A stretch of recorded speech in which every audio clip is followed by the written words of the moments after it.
ลำดับต่อไปจะเป็นการแสดงพระธรรมเทศนา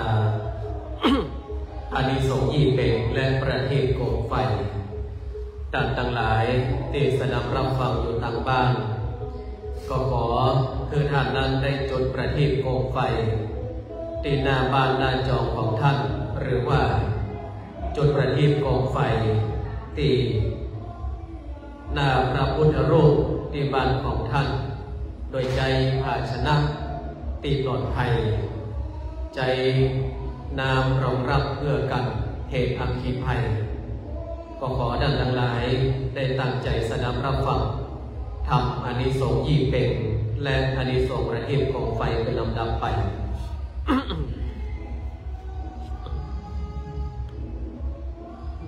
นะโม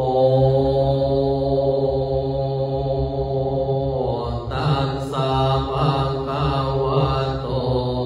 อะระหะโตสัมมาสัมพุทธัสสะ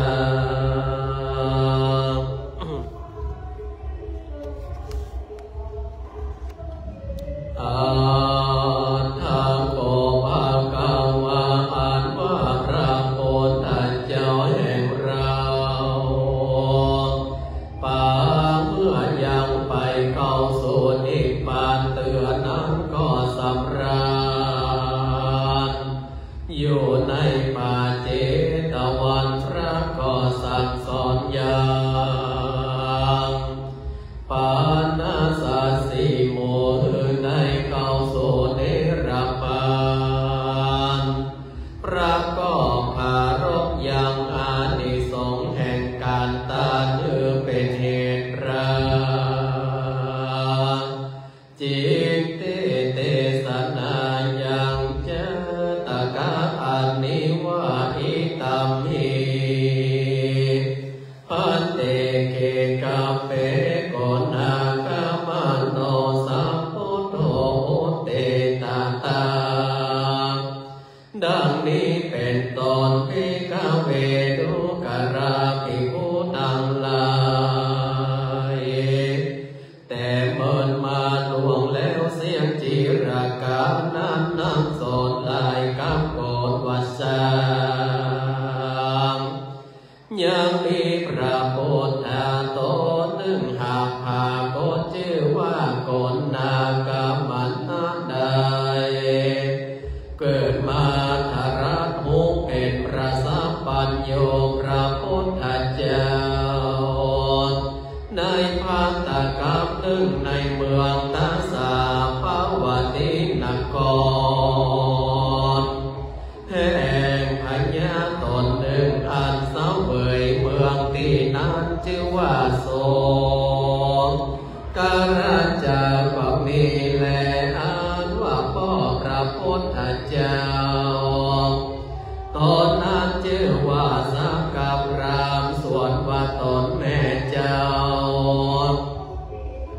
มีชื่อว่าโอตันถามีอากาสาวกาโตนึ่งชื่อว่าอุตโรก็มีแลอันว่าพระพุทธเจ้าปานนั้นใดกรานผู้ที่เปิดเก้าไม่เหลือมีรัศมีหกประการรุ่งเรืองงามมากนักมีต้นตัวสูงได้16 ศอกมีอายุยืนได้10,000 ปีก็มีแลกติวสังวันหนึ่งพระมหาเถรเจ้าตนมีชื่อว่าโอตระอันเป็นสาวกแห่งพระพุทธเจ้าตนนั้นก็ได้เข้านิโรธสมาบัติในธรรมสุตตะกุหาคามอันเป็นที่ไกลโดยสิทธิขาตาพันแลแล้วในวันติทีมหาเถระเจ้าออกจากนิโรธสมาบัตินั้นเจ้าก็มาร่ำเปิงในใจว่าดังนี้มายังใน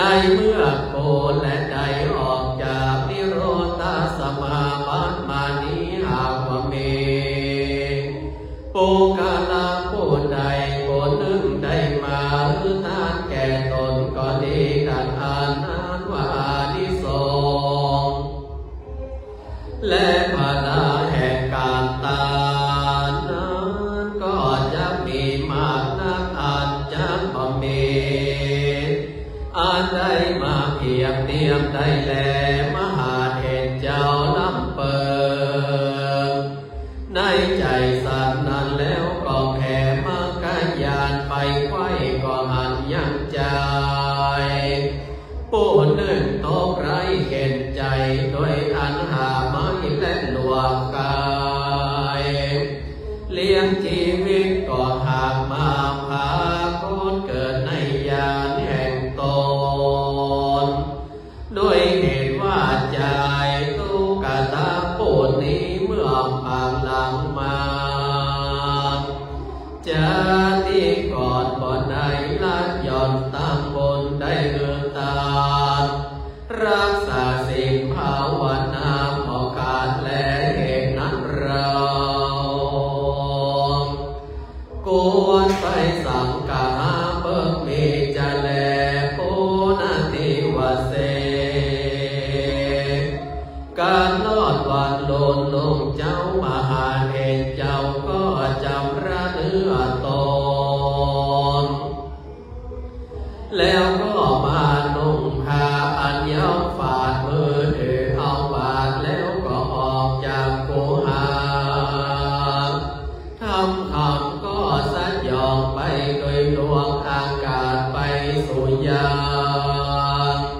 เรือนแห่งใจตุกขตาผู้นั้นแล้วก็ยืนอยู่ที่จิมกลายประตูเหือที่นั้นก็มีแลสวนว่าใจตุกขตาเห็นใจผู้นั้นกันว่ามันหันมหาเถระเจ้ามีมือถือบาทไว้ดังอันมันก็มีใจเลื่อมใสศรัทธาจงชื่นก็นำเอาเขาและแค่โผมายื่นยอดตาแล้วก็กล่าวกามอธิษฐานแห่งตนว่าพันเตฆะแด่เจ้ากูพระเลนาด้วยบาลาอานิสงส์แห่งข้าอันได้ตาเยื่อมีขอจงเป็นพลวามัจใจกำจูตัวแห่งข้าเธอได้เดินอย่างตั้งกิจนาสาวกาแห่งพระพุทธเจ้าตนอันจะมาเกิดภายหน้าอันมีชื่อว่าพระอริยเมตไตรถ้าเราตัวใดแห่งกายยังไปได้เถิงยังมกาสาธรรมะเตือดังอานแม้ว่าใดตัวเตียวมาในวัฏสงสาร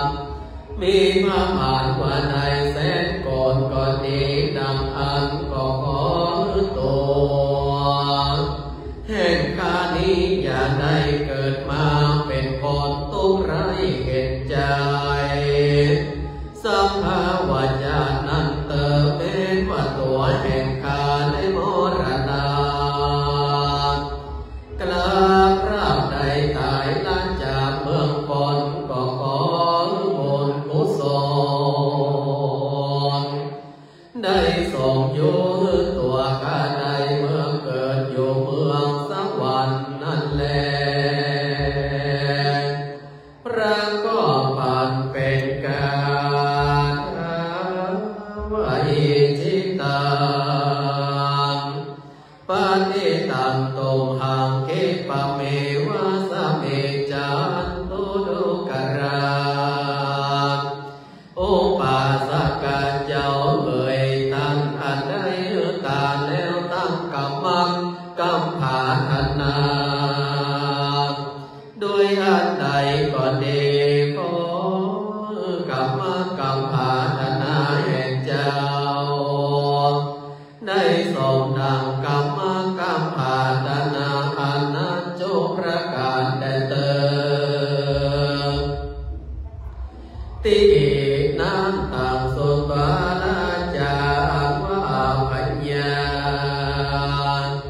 ได้ฟังอย่างคำแห่งพระสัมมาสัมพุทธเจ้ากล่าวแล้วก็จะอนุโมทนาตานมากนักหนาภิกขเวดุกราภิกขุตังลายโยปุคโลอันว่าปุคละหญิงใจผู้ใดมีใจเลื่อมใสศรัทธาถึงกาลเวลาเดือนยี่เพ็งมารอดใดแผ่หาที่ก่อนดีได้แบ่งโคมไฟก่อนดีแล้วนำไปลอยไหลที่แม่น้ำน้อยน้ำใหญ่บวกน้องวางและโป่งขอรัตเนเพื่อบูชารอยปาฏิพระพุทธเจ้าอันอยู่ที่แต่ริมฝั่งน้ำนำมาตานาตีอันเป็นที่เมืองนาคราชบันดาลก็ดีดังอันโสกาโลอันว่าโอกาลาผู้นั้นการได้เกิดมาในชาติใดก็ดีเตียนย่อมจะได้เกิดมาเป็นเท้าพญาเป็นใหญ่ในเนื้อหน้าแผ่นดินย่อมมีโอกาสเนื้อตัวผิวพรรณวันนั้นงามเสมอดังพระจันทร์วันเพ็ญนั้นแลจะมีอนุเตจาฤทธิมากนักจักเสมอดังพระเจ้ากวัตตนอันพามวิตังสีแลจำเป็นที่เก่งขามแก่คนต่างหลายนั่นแลจำเป็นผู้มีพญาปัญญาอันล่วงแหลมมากตามเรื่องนองไปด้วยกองกองสัมปติจันมากกว่าควายและข้าใจมากนักแลบ่เท่าแต่นั้นการว่าใดจุติตายจากเมืองโคนก็จะได้เอาตนไปเกิดที่ผาเสดเมืองสวรรค์จันฟ้าเสวยสัมปติทิพย์ก็มีแลเตสันนาปาลิญโยสาเนโสตปฏิปดาตินิพาปุเนสุปหุจานาปหุโสตาได้เหมือนแล้วแห่งธรรมมาเทศนาแห่งพระพุทธเจ้าล่วงผาเสดนี้ส่วนว่าปัญญาสัตว์ต่างหลายมากนาลางท้องก็ถึงธรรมวิเศษมีพระเมตวโสตาสกิตากาอันนาตาละมันตาอัมโบนสองปานแห่งตนอันใดก็ตาติการมาแต่ก่อนก็มีวันนั้นแลนิพพิตังนิทิตังขีญานกล่าวแก้ไขยังจุติกาเทวบุญอานิสงส์แห่งกา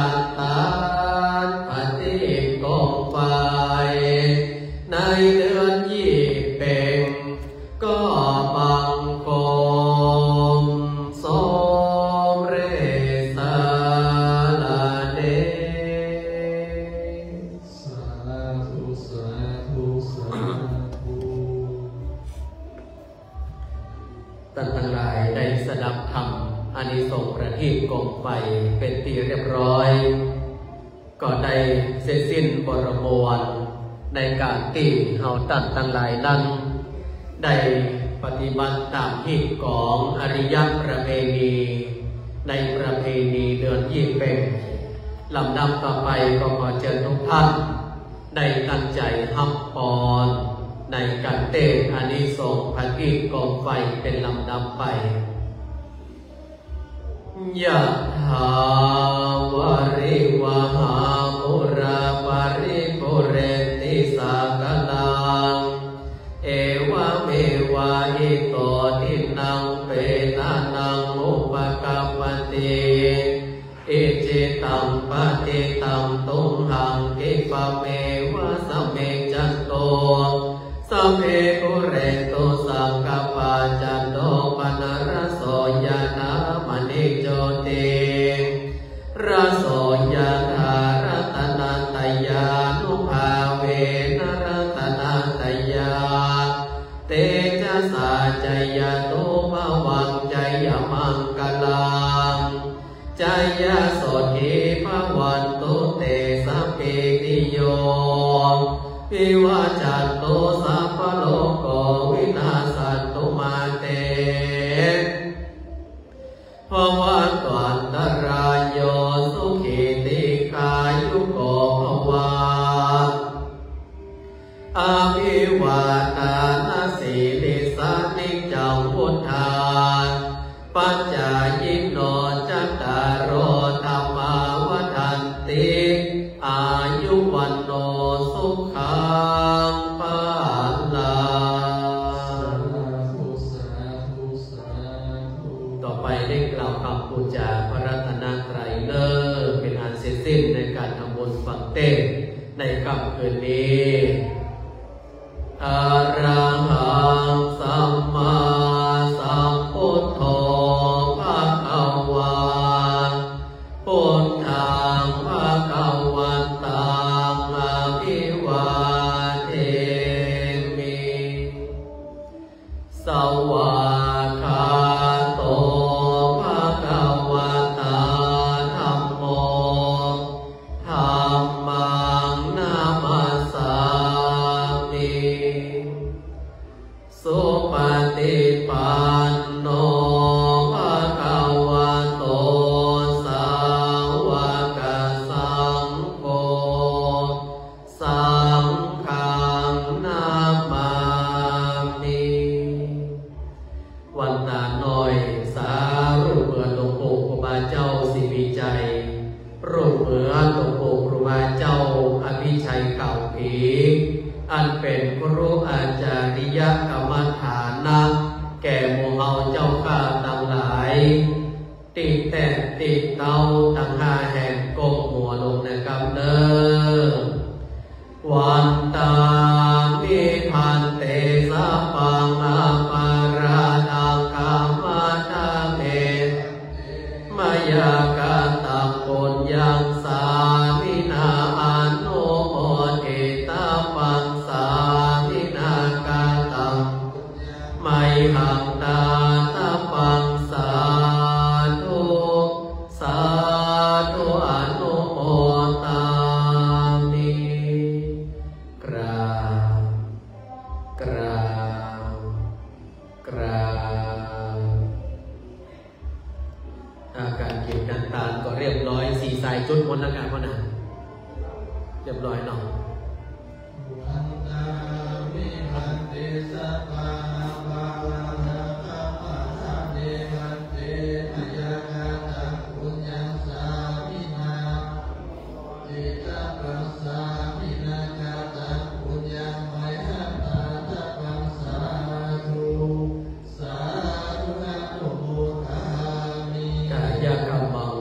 กัมมังมโนกัมมังสัจจิจัตโตสังอาสัจจิจัตโตสังสัพพังโตสังฆ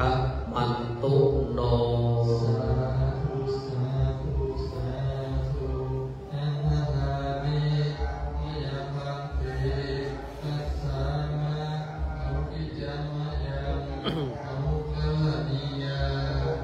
ยัสสัทธานิตุมเอกาลังมัญญาธา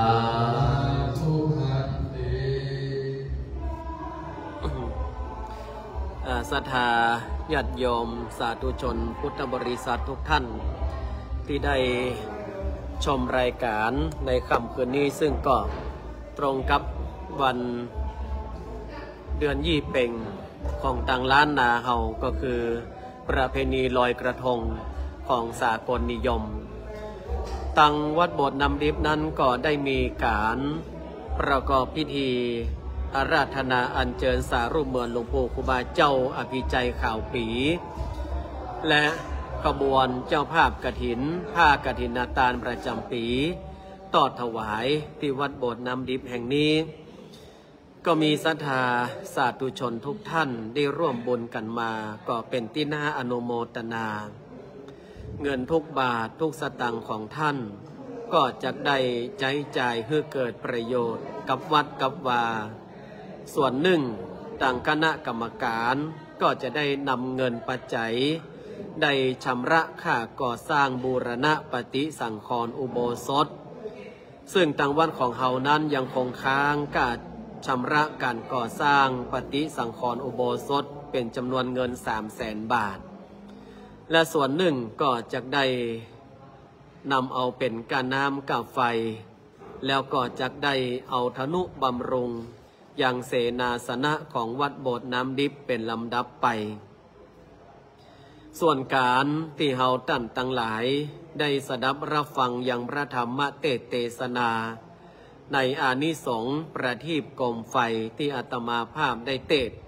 เป็นระบำธรรมพื้นเมืองหรือว่าการเดินธรรมแบบพื้นเมืองก็เพื่อให้เป็นการรักษาอย่างอริยประเพณีหีดหอยบะเก่าโบราณของล้านนาเมื่อเดือนยี่เป่งมาถึงบางวัดบางวาเพิ่นก็มีการจัดในการตั้งธรรมหลวงหรือมหาจาตุเวสสันดรจาดกบางวัดบางวาก็มีการจัดการงานกฐินซึ่งเป็นวันสุดท้ายของกฐินนาตาลบางที่บางแห่งเพิ่นก็มีการจัดงานลอยกระทงถ้าหากว่าวัดนั้นอยู่ติดลำน้ำอยู่ติดแม่น้ำมาว่าจะเป็นอายังก็ดีศรัทธาญาติโยมตั้งหลายเนอะ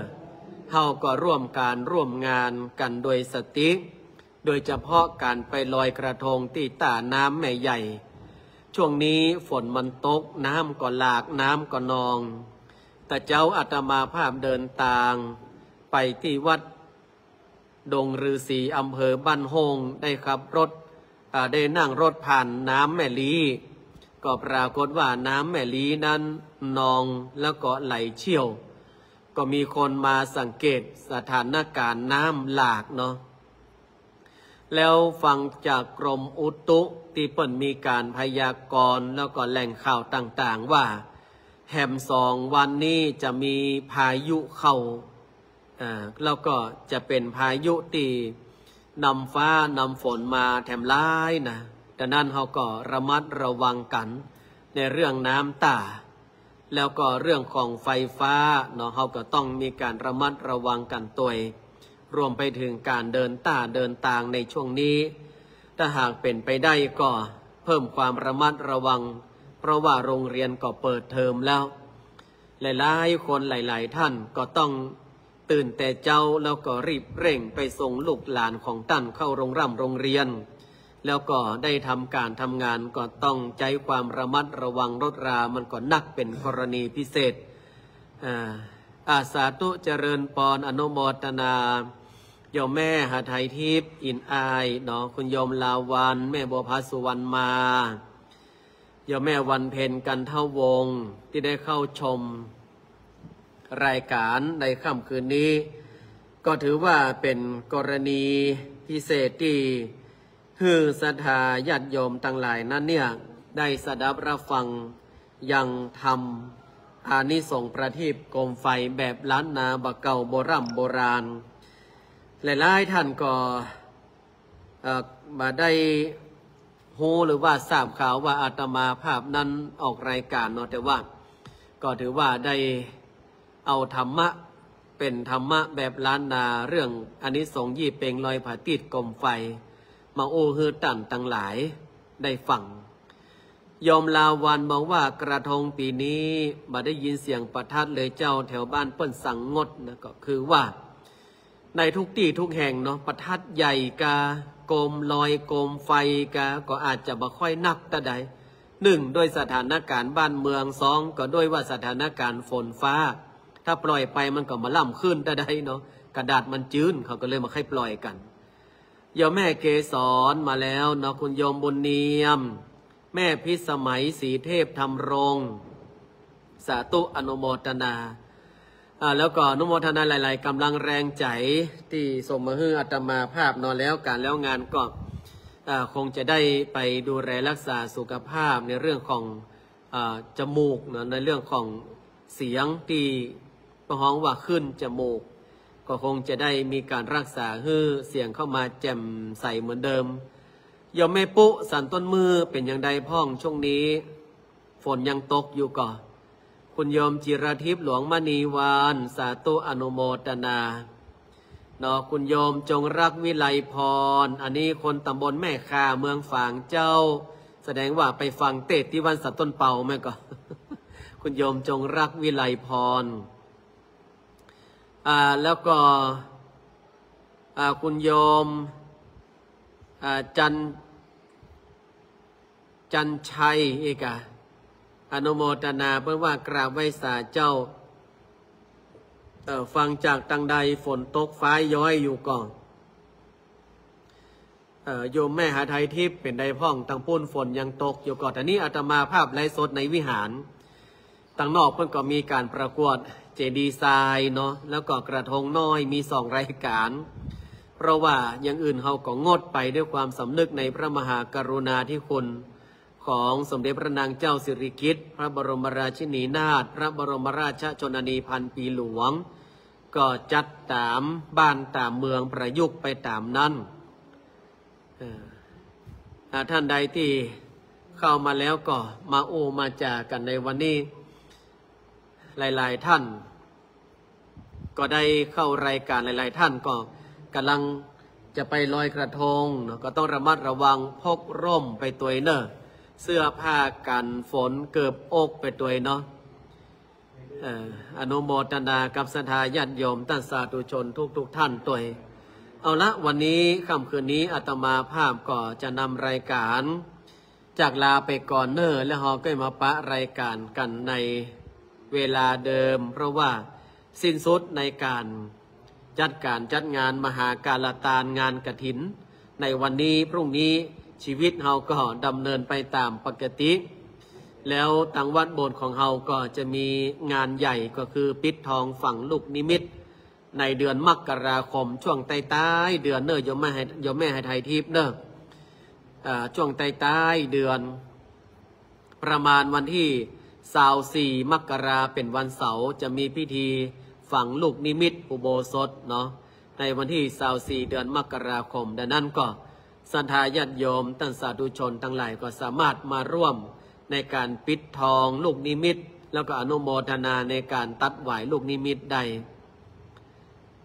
อนุโมทนาคนหัวใจฟิตลิขิตชอบเล่นกลเข้ามาแล้วอาตมาภาพขอนำรายการจากไปก่อนก็ขออนุโมทนากับศรัทธาญาติโยมบุญใดกุศลใดที่เฮาตั้งทั้งหลายได้ตั้งเจตนาไว้ดีแล้วบุญนั้นกุศลนั้นจงสำเร็จผลทุกประการ111บุญรักษา